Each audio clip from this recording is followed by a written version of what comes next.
xisbiga kulmiye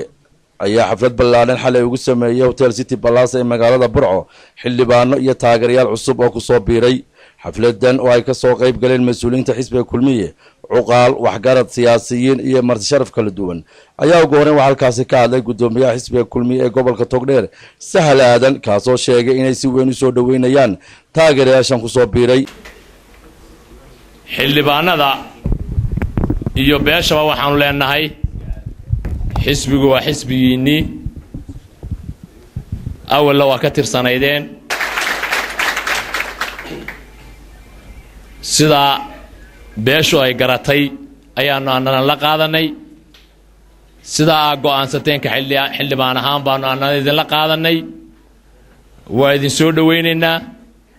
caaqil Axmed Maxamed Gaade oo kamid ah ugaasha taageerayaasha cusub ee ku soo biiray xisbigaasi ayaa xusay inay tahay go'aan ay qaateen ku biiritaanka xisbiga kulmiye anigu afkoodii ku hadlaya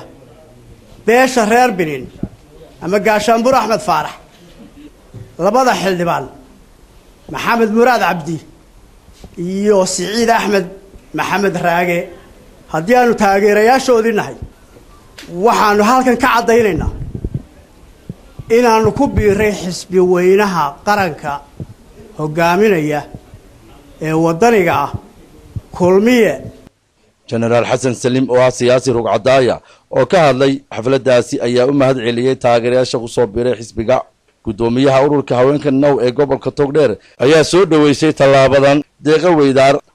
kulanka kulmiye markastaba xiisa gaar u leeyahay xusuus gaarna waa ay leeyahay sababtoo ah intiinaan ogeyn kulmiye waxa lagu aasaasay gurigayga Hargeysa marka in maanta kulmiye xukuumadda dalka ku ballaadho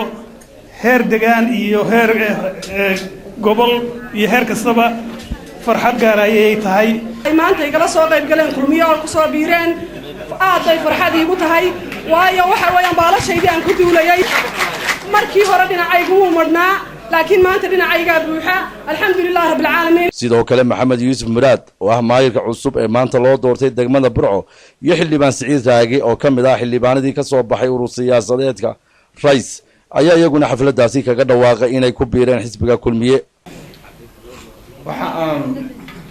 ahay anigu marka ustaad Maxamed Muraad waxaan ka soo baxnay hadda xisbi mucaarada oo urur mucaarada oo la oran jiray ururka Rais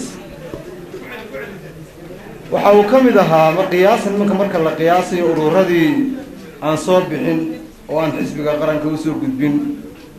ayuu kamid yahay sida awgeed waxaan go'aansanay inaan wax la qabsano oo aan ku biiro annaga caawa farxad weyn oo tahay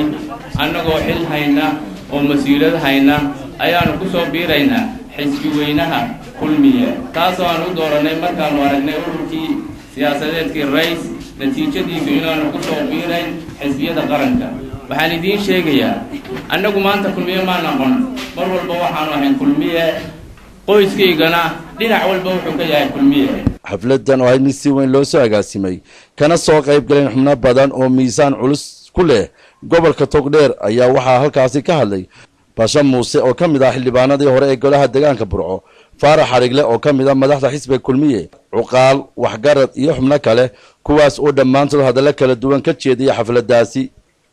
Kays Axmed Digaale Hon Cable TV Burco.